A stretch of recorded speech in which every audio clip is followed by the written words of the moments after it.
Professor, tem um comunicado no 91 do IPEA, intitulado As Transformações Estruturais do Comércio Exterior Chinês, de 78 a 2010, onde as exportações chinesas se multiplicaram, segundo esse estudo, mais de 160 vezes, crescendo a uma taxa média de 17,2% ao ano, saltando de menos de 7% do PIB para 27% do PIB. Quer dizer, além do câmbio, a que fatores se pode atribuir esse grande salto das exportações chinesas?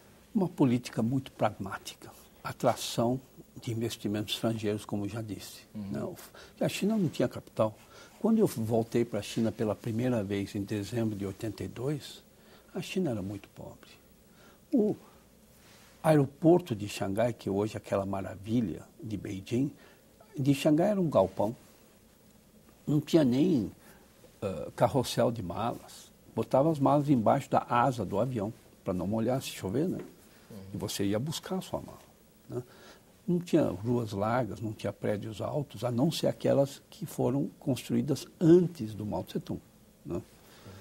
Não tinha iluminação, era uma lampadinha escura a cada 100 metros, né? Não tinha ar-condicionado, os chineses viviam na calçada de camiseta, porque era muito quente no verão, né? Ou seja, e cada chinês ganhava $20 por mês na época. Imagina sustentar uma família com $20 por mês, né? O chinês trabalhava 2 anos economizando para comprar uma bicicleta de $20. Hoje trabalham 2 anos para comprar um carro. Agora, doutor Tang, fica sempre uma dúvida, porque quando fazem-se comparações entre Brasil e China, alega-se, além daqueles estímulos, esse mencionado, do câmbio favorecido, aliás, nem sempre são críticas, são até constatações, né? Devíamos copiar. E aparecem assim, a China pratica um estímulo à exportação, mas a questão do salário na China é sempre um mito. Ontem mesmo tivemos o ex-ministro de São Paulo Neves dizendo, na China não há salário, é praticamente um regime semi-escravocrata, trabalho... Como é que é a verdade? Quanto é que se ganha? Esse salário tem que poder aquisitivo real? Os salários indiretos também. Olha, eu moro mais na China do que no Brasil. Nós temos escritórios em Beijing, em Xangai, em Shenzhen, estrategicamente localizados. E eu gostaria muito que algum brasileiro me apresentasse algum escravo para trabalhar para mim, para me baixar meu custo, que eu não consegui achar nenhum na China. Mas como muitos brasileiros aqui sabem que existem, eu pago até uma comissão para alguém que me arrume escravos lá na China para trabalhar para mim.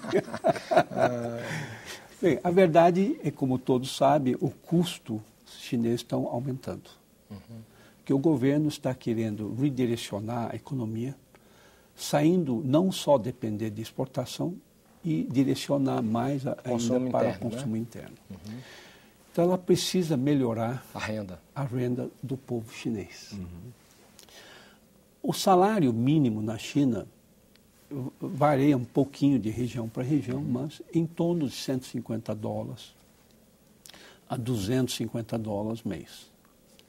Só que como o custo chinês, pela paridade de poder aquisitivo, o custo de vida na China é muito mais barato que no Brasil, esse 150 vira $600 aqui no Brasil.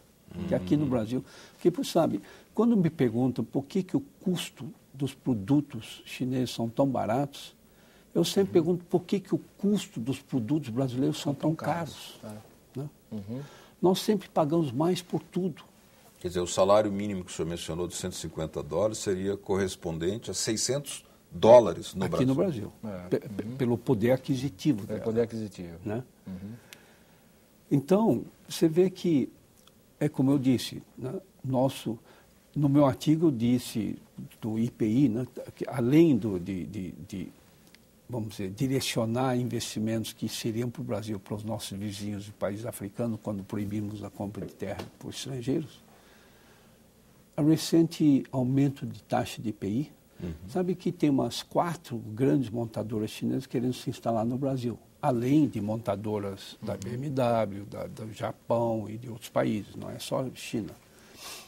E nós aumentamos a taxa IPI, que logicamente não encoraja esses investimentos. Sim, mas a lógica desse aumento do IPI, segundo o governo, foi para estimular a nacionalização de componentes. Você sabe que... Isso não funciona? Claro que funciona, mas você sabe que não é de hoje para amanhã que você vai conseguir chegar ao índice de 65% de nacionalização. E leva anos para isso acontecer. Nem existe, se instalar as 4, 5 montadoras que querem se instalar aqui agora, nem como a Jack Motors que nós trouxemos, que é a Foton que nós levamos para o governador Marconi Perillo e também para o Alessandro Teixeira do Medic, e fizemos um estudo para eles se instalarem no Brasil, nem existe fábricas de componentes de autopeças suficiente para garantir o fornecimento. Então, tinha que ser uma coisa mais gradual. Lógico. Enquanto isso, fica oneroso demais para instalar uma fábrica no Brasil pagando esse imposto adicional. Que o imposto brasileiro em cascata já não é barato. Agora, muitas economias praticaram formas diferenciadas de protecionismo.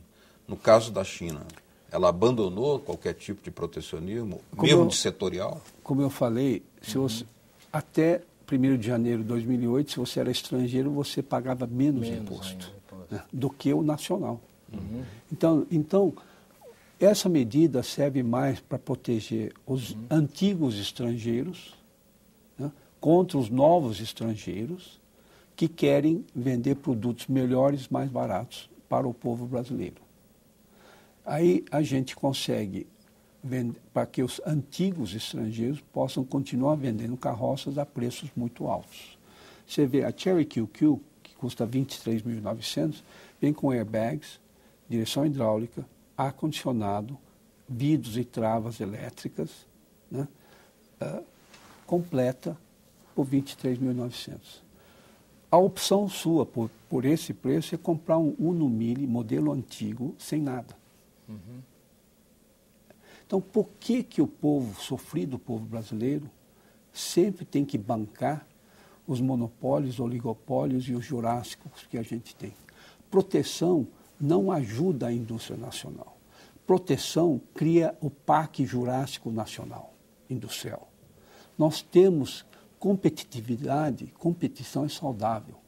Para ajudar a indústria nacional, e temos que ajudar a indústria nacional, temos que baixar o custo do Brasil. Nós temos que pegar essa receita gigantesca que nós estamos tendo, porque os preços commodities nunca estiveram historicamente tão altos, investir essa receita para retirar o custo do Brasil, para dar chance ao nosso empresário competir, para não provocar ainda mais a nossa desindustrialização. A desindustrialização não ocorre por causa de competição chinesa, ocorre pelo custo do Brasil, pelos entraves brasileiros, pelo câmbio brasileiro, pelo nosso modelo econômico de pobreza. Nós estamos terminando o primeiro bloco, eu queria que o senhor comentasse um outro dado aqui do IPEA. Segundo esse comunicado do IPEA, obtiveram uma expansão, as importações, né, da China obtiveram uma expansão de 130 vezes no período, passando do período aquele já mencionado de 78 a 2010, passando de 7% do PIB de 78 para quase 24% em 2010. Por que essa importação tão elevada não provocou um impacto demolidor na indústria chinesa? E o que foi feito, ou se foi feito alguma coisa, para proteger essa indústria desse avassalador crescimento das importações chinesas no período?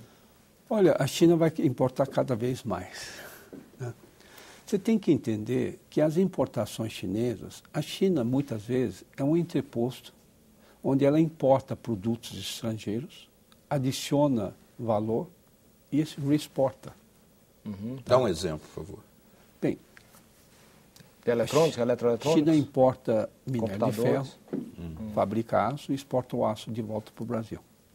Máquinas de costura, por exemplo. A China compra blocos de granito da Bahia, leva até a China, fatiia eles, faz o polimento e manda para Miami, que é vizinho de Bahia. Os perigos de desaceleração do crescimento chinês e como isso poderia afetar o Brasil. No próximo bloco, aguarde.